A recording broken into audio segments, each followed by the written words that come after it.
Voilà, bienvenue sur Bolokoko officiel. Bonjour et bonsoir. Et bonjour à abonné Nabiso, Batutu, Bandarabiso. On dirait qu'il y a Bolokoko officiel. En tout cas, la petite bino beauté, la Nenga Saradate. Merci beaucoup à l'impératrice aussi, la Bissalou, la maman de tous les Abakouk. Un grand merci à Maman Zozona End et pourquoi pas à Sam Koukou, les nécessaires Motomeme Koukou. Merci à vous et merci à Tariq Ngangou. En tout cas, Balobi disséminé, hein. Et Kendarabo, voilà. Merci à Batutu Bolandabiso. Consommons notre film sur les Abakouk officiels, Balobi Bongo, sur les Abakouk officiels, tout ça, Bongo, na Maman Yandoki, bien tout ça, on a film à Sikawa, Maman Yandoki, qui est déjà clôturé, c'est Sila qui est déjà fait, et puis, na SB officiel, tout ça, Bongo, na mon oncle, oh, tout ça, mon oncle, déjà, ok, déjà, komimela, en tout cas, na Rosenga, na Batu, tout, oh, Balingarasi, la Bissalou, Batu, tout, oh, Balingara, vraiment, l'impératrice, tout consommer, tout partager, tout aimer et vous allez bien et surtout pour ne biso Babakou. En tout cas, cher ami Babakou, tout ça on continue, tout on l'embâter. Ya, ne bon le banabiso ke, bon rata sonité, bon vendre la manabiso te. Bino ko tu boyo rata sonité. Bon vendre la maman et talibinoté. Bino bon occuper même vie privée ya sila. Sila ya bimisa mobali na ye boya bo vendre la bo faire leur analyse. Tout ça l'anniversaire na biso ya 5 ans na biso ya SB bo vandeli yango bo sala yango na bon ya bino to beta 40 et surtout ya bino ze mona na peze loro na makambu nango to ya to lobelango to beta 40 en tout cas netinga bo na beta 40 ko so ngati na beta 40 na dossier na bino na beta 40 il faut na ya peza na loba parce que za makambu to zo mona il faut to lobango tolandi kimbimbi na ota petite vidéo ya kimbimbi yango na otango bolandango toyoki biso tu oyo kimbimbi ya lobi nga tuna ka question moko pourquoi batutu basalaka départ na Bel Art Télévision il faut baya basala témoignage baloba makambo elekaka na Bel Art Télévision soki na Bel Art Télévision makambo ya bien nde elekaka kuna batu baroya te bakosala mauvais témoignage te.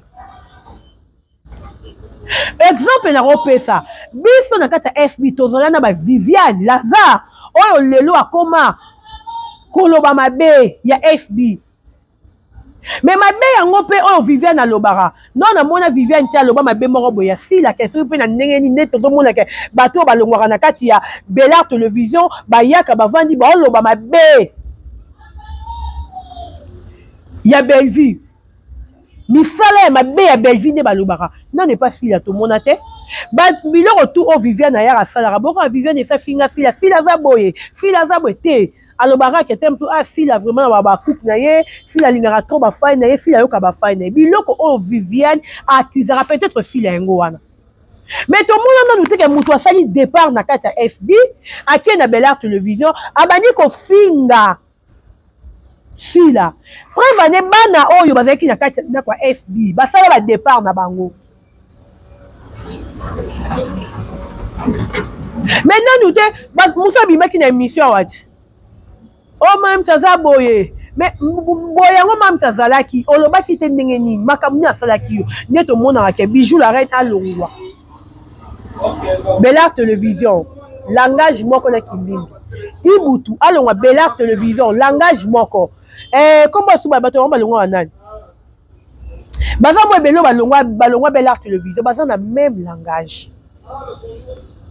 que Bellevue aza fimoro jalouse que Bellevue aza muteba mabe que Bellevue ndenge aza na asungaka batu po alakisa mokili ke na osunga asungaka batu te po alakisa batu ke nazo sungo na mutema mobimba te ya sungaka batu on dirait approuver mokili ke bato naza koede batutu bana même langage batutu baoloba eloko moko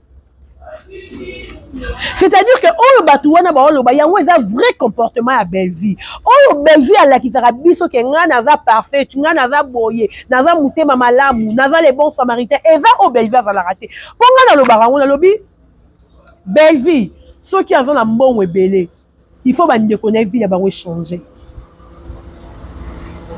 comment yaya Bellevue juste aujourd'hui Bellevue na mbongo akabela bato afuta bato bandako mais sa sœur oya tata moko mama moko Bellevue akolongole na mbongo ya mapate akolongole na vie ya ngiringiri te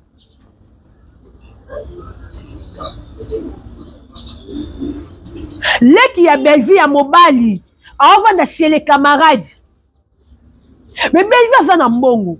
Bongo famille na yé, ako bon se bango te poani. C'est un bon à Belleville, et un bon à ma bé. Bambonga makila o ezarake, sala batu babani charité. Peta batu, mes familles ko sunga bango te tolo babongo. Mbongo Belleville c'est bongo. Parce que mbongo ya malamu, okobanda na ko aider na famille na yo na libota na yo ke bandeko na yo bazanga te. Lelo to mona fila ba lor bisali bango tout fifi la famille mobimba mutana kinka yemo. Famille ya fila mobimba babonga. Bana poto. Aujourd'hui que si la zone mona mbongo, motali pe famille na yo bites baza na vie ya bien. Si ko yo Belleville, totali Belleville la patronne, totali Belleville aza aussi mbongo, mais Belleville aza incapable ya kolongola yaya na ye. Na mbongo ya mapa. Toloba te, tubokoloba ke toza contre Belleville. Yaya Belleville na mbongo ya mapa, Belleville azo louer salle. Pour aluka sa la concurrence na sila. Ba mona ya sali feti koleka ya sila. Même to sala feti o batutu baza o mona feti za normal to sali to fêter 5 ans na biso ya SB. Siko yo remise des trophées wana. En tout cas lelo pezelo na eli yango wana. Na lingi na tout na question. Remise de trophées oyo Belleville o pesaka batu ba remise des trophées wana. C'était dur à quoi? Yo expliquer biso que te ba trophée on appelle ça ba tezalara pona boe pona boe. Poto moni kaka to lamu qui est bon matin, Belleville on peut si ba trophée. Tari que quand on moni Chris on tabenga oyambi. Oh, quand tu es, je pose. Ozo mona. Na mi tout ni question. Ba to la boe to lamu kana tongo, Belleville remettre ba trophée. Belleville, o comme nani. O ko remettre ba trophée. Pe Belleville on peut ça batu ba trophée batu o babanda théâtre liboso na ye. Ba sala théâtre liboso na ye babanda ba bengi écriture liboso ya Belleville. Mais batu wana Belleville remettre ba trophée. Mais mi tout ba question belé. Trophée o Belleville appelle ça batu. Et loba n'imité na ba raté ti lelo. Et ça pourquoi? Oh Belleville comment on peut ça batu ba trophée Belleville oza nani? Ba trophée on remettra batu ezaki pour nani? Yango papa oyo boyaki wana na ba mama mikolo oyo bozalaki wana eza soni pona bino. Belleville akoma kosomba bino pona mbongo. Belleville yebi ke so na bengi papa ana enveloppe ni ya transport oyambango aboya te. Po batu tu bozalaki na feti wana mikolo bozalaki ba carburant na suka. Ya manifestation wana. To kosa batu te ba vérité. Batu tu bozalaki ba carburant na suka. Ok, Belleville aza mwana aza leki, il faut bino bo apprendre ebo la kisaye. Aza na sincérité, alinga koloba mingi vrai koya na vrai parce que biso tobi ke théâtre eza la réalité. Tobi ke théâtre eza mama lokuta te. Mais oya bino bozo tika Belleville a comme ça théâtre massage, a comme ça théâtre bilora lokuta et puis bozo trouver on normal. Boye to moni ba tata mikolo ba ye, boye ko assister na événement oui, boye événement yango, remise de trophée yango, question na zo tuna bilo mikolo nyonso. Oh Belleville pesa ki ba ezaki pona ni. Po bana tu apesi trophée wana, to moni mutazana écriture te mutakomi na film azate. Moutou lokola maman Marie-Hélène, oya banda théâtre liboso ya Belleville. Mais Belleville aussi trop fort remettre maman wana. Trop fort on peut dire maman na et qui dire ni. Pour entre Belleville na maman Marie-Hélène, moutou il faut appeler sa moninga trophée. Et ça maman Marie-Hélène pas moni oye, tu yo bandi théâtre. Ya zotala yo. Yenga zeki na droit peut-être à vie trophée moi na Belleville trophée yango ya muso zo sa kitoko siko yo Belleville on remettre ki ba maman na trophée wana c'était dire à quoi ya ko expliquer biso wana no ya liboso ba tu ebele ba mona ki na fête wana uxi na dina na bazaki trophée te bobi poani po uxil a rolinga ko c'est dominé devant Belleville peut ça être trophée. Oui, lokola bango nyoso basangana po ba combattre sila. Bango tu basangana ba luka baza mubatu moko, po ba luka ba kuisa sila. Yango moni bango tu assista qu'un événement. Mais à part quoi assister l'événement, bah mon qui ba trophée oh yo moi nous aza opé sa batu. Mutoro ngadi na rose trophée oté, mutoro ngad bengai utile na rose trophée oté. Parce que biloko ya sali eza ba niveau ya bana oyo ya zo pesa trophée, na ba maman oyo na ba papa oyo ye asomba bango na mbongo. Wakama titi. Belle-vie osomba bana wana na mbongo, osomba ba mama wana na mbongo. Ya opesa bango ba trophée. Pourquoi ici ya zoki trophée te? On va pas ici trophée, azo tourner te, mais batu balobelaka ye, batu bagangelaka komba ici, a mérité qui paie. Mais pour nous peut-être trophée te parce que ici a lingara zoate. Toye pas dit nana, azo comme ma film, malgré ça autant la maté. On va pour remettre trophée. Conséquence des tarifs, pas avec azo comme ma film, à la chaîne, azo produire. Pour ici on a peut-être trophée à produire parce que ici le mythe azo produire. Mais on aura peut-être trophée à terre matalana, il y a combo naïe, il y a succès naïe aussi la thé. Dis non on a peut-être trophée et écriture. Si comme bango pourquoi parce qu'il trophée ou anaté. Oh yo en tout cas, bamboua tout ya belle vie pour répondre sur cette sujet. Pourquoi mon pesa qui dit nana trophée ou anaté? Pour dire nana il fallait avoir trophée. Puis il fallait avoir trophée. Pourquoi mon pesa qui baron mi balete?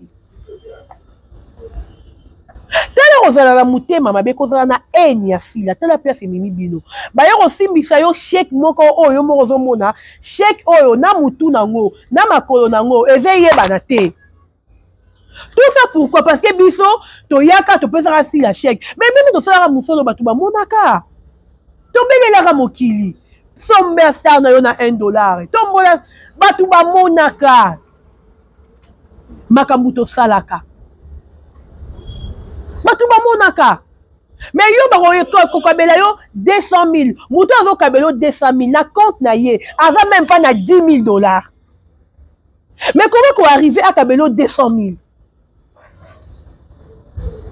muto azo kabelo 200 000 na robe ya 6500 na nzoto. Pourquoi bino bolinga ko blaguer na batu na ba fan oh non na ba fan na yo moko bazala défi. Comment on a simbisa yo touche munene bongo ba papa wana pe na ba maman yo invité ki vu que baza mayele te bolimbisa nga ba tata wana bona bino mayele te bon moni pe mwana na bati ba yo il fallait attendre ba télé rekoza bobi ke journée oyo za médiatiser batu ba rotala ngo ezo leka en tout cas événement oyo yango ba moni jusqu'aujourd'hui ya cher ami Gol Abakou ba koti sa ba vidéo wana na ba chaîne na bango te. Bakoni sate bazwi matanga papa Richard bakomisa ngo ya bango to mona ya dadi era kufara ba film bando ko tate na Bela télévision to solat e bando ko tate ba lela ya dadi Diana Makila ba film bando ko tate na Bela télévision mais bongo Richard obino bakomisi matanga propriété privée na bino bokangi matanga boko so ba film ndé na Bela télévision OK batukutu oyo ye alela makasi.